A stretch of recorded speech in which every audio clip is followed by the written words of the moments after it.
C'est autant de perspectives ouvertes pour Nabni 2020. Juste un rappel pour ceux qui n'ont pas suivi. Nabni 2012 était un exercice de proposition de mesures à court terme. Et là, le professeur Cholet a ouvert de nombreuses pistes qu'on va insérer dans une réflexion plus prospective pour Nabni 2020. On va revenir vers vous tout à l'heure, professeur. C'est Omar Belhouchat, juste si vous voulez une réaction par rapport un peu à cette dimension, le rôle de la société civile dans... Une réaction, oui.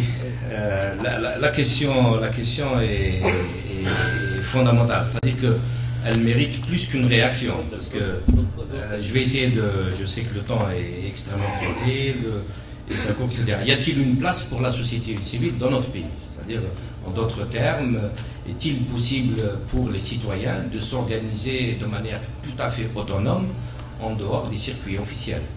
C'est, vous le savez bien, la réponse coule de source. Il est impossible dans notre pays, vu la nature du régime politique depuis l'indépendance, c'est un régime autoritaire. C'est l'armée qui gère le pays depuis 1962, elle a mis Bemela, ensuite elle a repris les choses en main en 1965. Les événements des années 90 qui ont renforcé un peu, au nom de la lutte contre le terrorisme, qui ont renforcé un peu, qui peut être extrêmement, la lutte contre le terrorisme extrêmement légitime et naturelle, mais en même temps elle a renforcé la nature autoritaire du régime. Et dans ce cas de figure, est-il possible pour des citoyens de s'organiser de manière autonome? Ça me paraît extrêmement difficile, extrêmement complexe. Nous savons très bien que dans tous les corps de métier, dans tous les secteurs de la société, lorsque des Algériens veulent s'organiser de manière autonome, que ce soit au niveau des femmes, que ce soit au niveau des entraîneurs privés, vous avez vécu plusieurs tentatives, que ce soit au niveau de la presse, que ce soit au niveau des ligues des droits de l'homme, des militants des droits de l'homme, vous avez toujours la police politique, parce que c'est elle qui agit au nom du pouvoir politique, c'est-à-dire les renseignements généraux qui sont gérés par la Direction générale de la Sûreté nationale, ou bien la faction politique de l'armée, c'est-à-dire au niveau des DRS, qui s'occupent, qui sont là, qui activent pour essayer d'empêcher les Algériens d'être autonomes.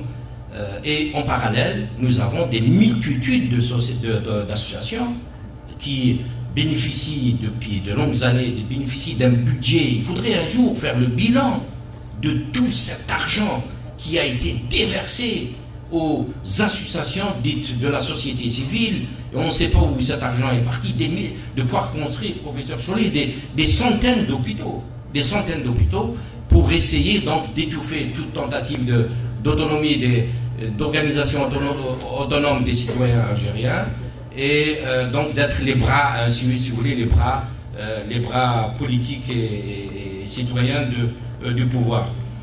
Il y a eu des tentatives d'organisation autonome.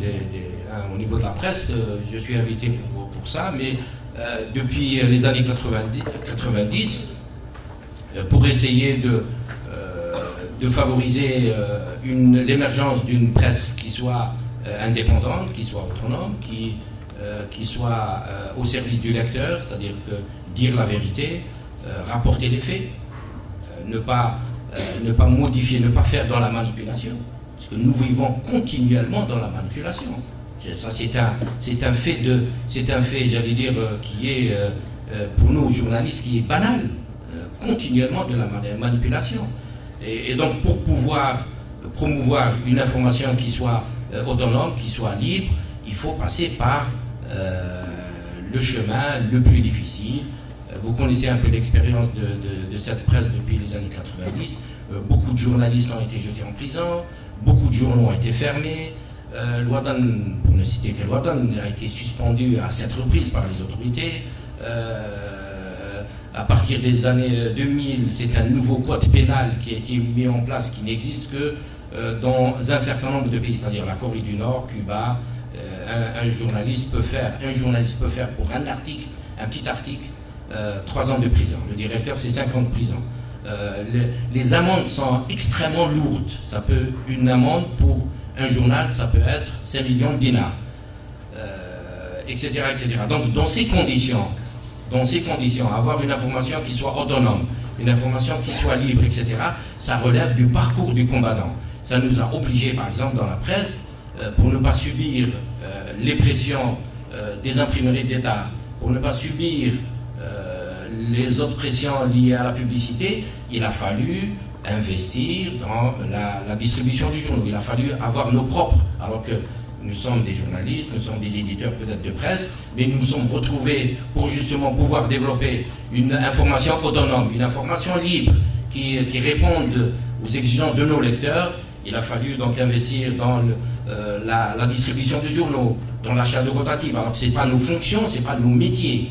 Il a fallu également investir dans la communication, dans la publicité, lancer des filiales pour le recueil de la publicité, parce que l'État nous interdit, depuis septembre 92, l'arrivée de Gleïd Halchem. C'est l'un des premiers actes politiques et économiques de Gleïd Halchem quand il est arrivé au pouvoir. En septembre 92, il est arrivé en août, comme vous vous rappelez, en août 92, l'un des premiers actes, ça a été de rétablir le monopole sur la publicité publique et institutionnelle en septembre 92.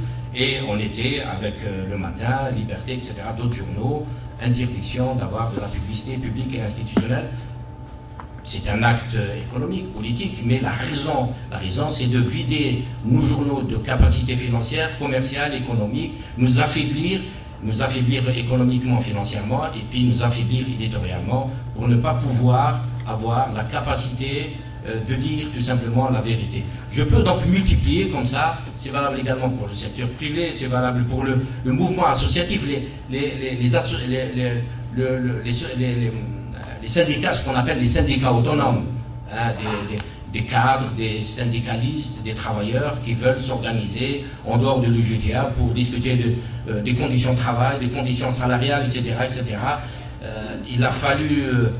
ces derniers mois, les révoltes dans le monde arabe, il a fallu que la situation se complique sur le plan politique pour les autorités, pour que ces syndicats soient aujourd'hui reconnus, alors qu'ils existent depuis 6-7 ans pour certains. On ne veut pas les reconnaître, on ne veut pas les admettre, alors qu'ils ont une représentativité une réelle dans leurs unités, au niveau des entreprises dans lesquelles ils travaillent, etc. Donc vous imaginez, vous voyez un peu le temps qui est perdu. Le temps perdu toutes ces années à guerroyer avec les pouvoirs publics pour finalement, en bout de piste, les admettre et puis entrer dans des négociations, etc. Donc, oui, le pays a besoin d'une société civile qui soit autonome, que les Algériens s'organisent, parce que les responsables politiques dans notre pays, issus de la guerre de libération, pensent qu'ils doivent s'occuper de tout, y compris du jardinage, on contrôle même à un certain moment, on contrôle même les associations qui sont au niveau des cités pour s'occuper du jardinage, des immeubles, etc. etc.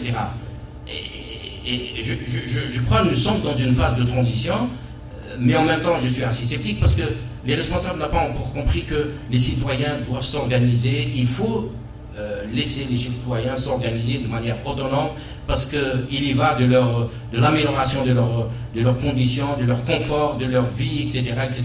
L'État n'a pas à s'occuper de tout.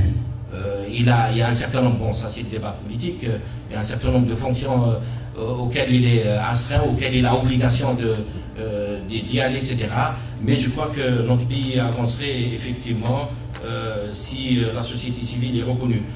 En résumé, les espaces autonomes de la société civile qui existent dans notre pays existent parce qu'il y a eu un rapport de force, parce que les gens se sont organisés, parce qu'ils ont arraché les espaces d'expression, parce qu'ils se sont imposés. Et je crois que nous sommes dans une phase où il va y avoir, je le pense, une accélération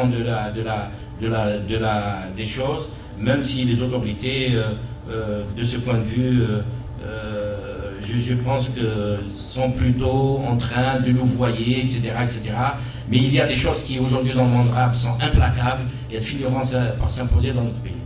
Voilà. Merci, je souhaiterais une réaction de Najib El Hassin, qui est membre du comité de pilotage de Nebni, un peu dans cet environnement difficile, ou on peut le qualifier aussi d'hostile si on veut. Comment une initiative telle que Nebni peut-elle apporter une quelconque valeur ajoutée? Comment vous voyez les choses au sein de Nebni? Bon, merci Al-Krim. Déjà, Internet facilite beaucoup les choses. La société civile, ça devait être beaucoup plus dur il y a 15 ans, il y a 10 ans, il y a 20 ans. Là, finalement, qu'est-ce que c'est Nebni? Pour le moment, c'est des propositions qui sortent tous les mercredis, et des débats, et des contributions sur des listes d'emails. J'en comptais cette semaine pour les mesures qui vont sortir mercredi sur la corruption et la transparence, quelque chose comme 145 emails entre les différents membres en train de débattre sur les mesures à sortir. Donc l'activisme d'un think tank ou d'une organisation de la société civile telle que Nebni par Internet est assez facilité grâce à Internet. Maintenant, je voudrais mentionner un deuxième point par rapport à ce contexte politique, une critique qu'on a beaucoup reçue sur Internet, et c'est d'ailleurs l'objet des 2 derniers mercredis de nos mesures pour l'année 2012, c'est de dire oui, vous proposez plein de choses, mais ces choses-là ne pourront pas être mises en œuvre, ou alors elles n'auront aucun impact, ou elles n'auront pas de crédibilité, parce que l'état de gouvernance est ce qu'il est, les outils de gouvernance sont ce qu'ils sont, et les institutions sont ce qu'elles sont. Alors ça ne sert à rien. Alors justement, les 2 derniers mercredis, donc celui qui vient, le 15 juin, et le suivant, le 22 juin, portent précisément sur la gouvernance, sur l'État et sur les institutions. Mercredi, ça sera sur la transparence, la lutte contre la corruption et contre l'arbitraire dans l'administration. C'est pas facile de trouver des mesures faciles qui ont un impact dans le court terme, mais il y en a. Et puis le dernier mercredi porte sur les institutions, le renforcement de l'État. Il y a des choses à faire dans le court terme. Est-ce que ça va, si elles étaient mises en œuvre, ça va faire des choses? Non. Et disons que notre facilité d'activer facilité par Internet, et est-ce qu'on propose quelque chose pour faire contribuer à améliorer les choses? Oui, notamment dans les deux derniers mercredis qui viennent.